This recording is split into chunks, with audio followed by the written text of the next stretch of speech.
Hey everybody, welcome back to Cycle Fab. I'm Larry. Say, I've got something really cool to show you today about buying and selling motorcycles. Something you should know and something you should look at and something you really do need to take into consideration. Watch this. First, let me explain to you the neck area of a motorcycle, where you put the fuel in at. It's very, very visible. As soon as you take the gas cap off, bam, there it is. You can see it. Somebody buying your motorcycle can see it. So this is something you really need to take into consideration, whether you're trying to sell a bike or you just want your bike to look good. I mean, taking the cap off and seeing a rusty hole, that's not a lot of pride in your bike. I mean, it just makes you feel bad. So I want to show you an easy way to take care of that. You know, like I said, whether you're trying to sell it or just make it look pretty for you, okay? So come with me and I'll show you exactly what I'm talking about. All right, this is what I was trying to explain. There's really no explanation other than to show you guys what I'm talking about. Now, this tank, I built this tank and I did not pay attention after I did some work on it and put some light oil or coating of oil on the inside, and it rusted rather quickly. Now, that's not a deep penetrating rust, that's just surface rust, but you will run across this on a number of bikes. I've seen them as new as 5 years old that look like this, and typically it's from storing a bike for a year or just over a season with hardly any fuel in the tank, and it just sitting there. I live in a very high humidity environment, and this will happen. I'm about to show you an easy way to take this out and to make it look fresh and new again. Now, I took the liberty of going ahead and masking off the area around the inlet hole, and if you'll follow along with me, we'll get right on it and I'll show you how to take care of this. Okay, now the ingredients you're going to need for all of this and the equipment. First off, one of my favorites, muriatic acid. Now I rarely use this inside the shop. The reason why is because of the fumes. They will rust anything that they get on. If it's bare metal, it will rust it. So I typically would do this outside, but for you guys, I'm doing it in here. Now, I've got good ventilation in this shop, and we won't be using that much muriatic acid. Actually, we'll just be using about a tablespoonful.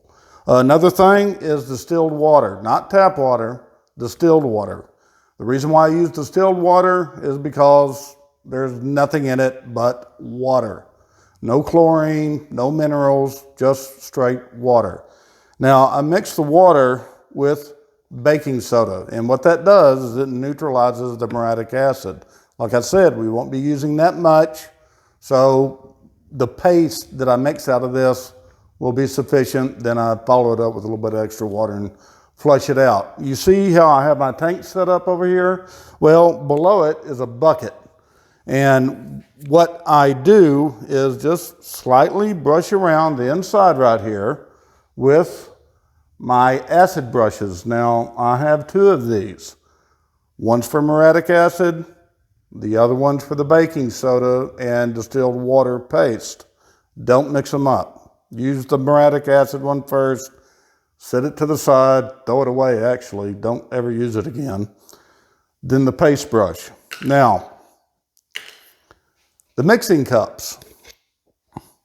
The small mixing cup, which you're not going to mix anything in it, you're just going to pour a very small amount of muriatic acid, then cap the bottle back up. If you're going to be doing it inside.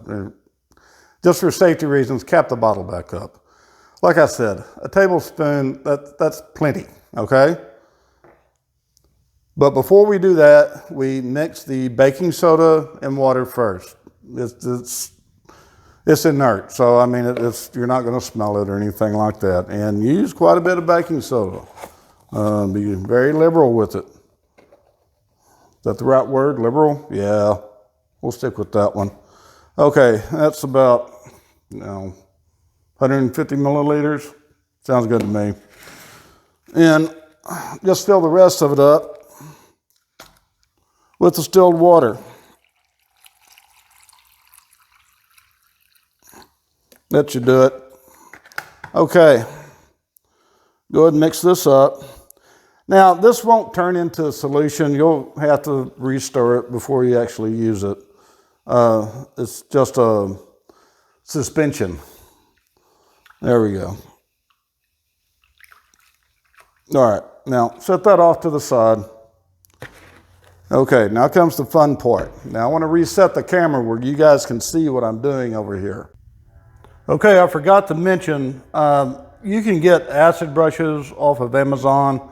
They're just little brushes with, I think this is either horsehair or pig hair, something. Anyway, we use them in welding and other various things. That's where I come across them at, but they're great for handling very caustic acids and solvents, so on and so forth, so they're cheap. Okay, now we just dip our brush in and you just get it wet, and then you just go around on the inside. Now, I tried to set the camera up to where I could get the best picture for you guys. I can't get 100% of it, but I think you'll get the idea. And you just basically brush this on, paint it on. You're going to have to keep dabbing it back into the little mixing cup for more acid. Get some fresh acid, because the more this acid sits on this rust, the weaker it gets. So you want to, redip your brush and get fresh acid and put in on the acid that's already in there. And it also cleans your brush out a little bit. Try to be sure not to get acid on your paint. That's why I have all this taped off. I mean, that's kind of a give me. Now it's already starting to clean up pretty good. Actually, really good. Something else I forgot to tell you is wear gloves. See, I already got some on me.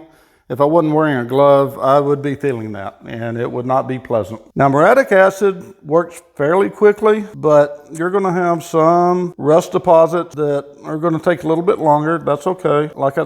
You're not flooding the inside of the tank.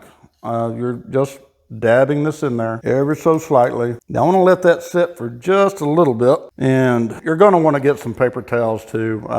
Another thing I forgot to mention.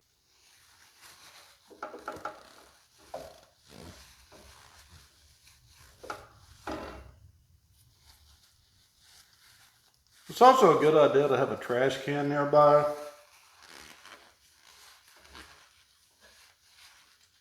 Okay. That's it, really. You've got a nice clean fuel intake. Now, there is a couple of more little spots in there. Now, what you're seeing around that tube coming up, that is part of the solder. That was brazed in, so that's going to turn dark. That's to be expected. Now, the bottom of this is going to clean up quicker because it holds the acid for a longer period of time. Up on the side, this neck, it's just going to run right off. Yep, there's a little chunk of rust that just fell off. Use these little brushes kind of like. Now, you can use steel wool in here. I really don't like to use steel wool because it can get down, well, it will get down inside of your tank. Now, see, there's another piece of crud. Get it out here, I'll show you. Now, right there. Anyway, don't use steel wool because it breaks apart into very fine pieces and will go down inside your tank. And yeah, you'll flush your tank out and clean everything out, but I just don't like the stuff. I mean, it has a purpose, but this is not it. All right, wipe it down one more time. And there you go, nice and clean. See if I can angle this a little bit better for you.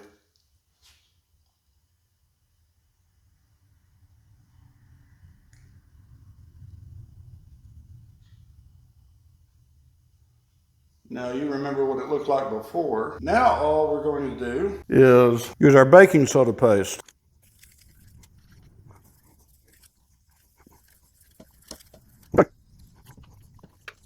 Now the reason why I said get a gallon of distilled water is because of this right here.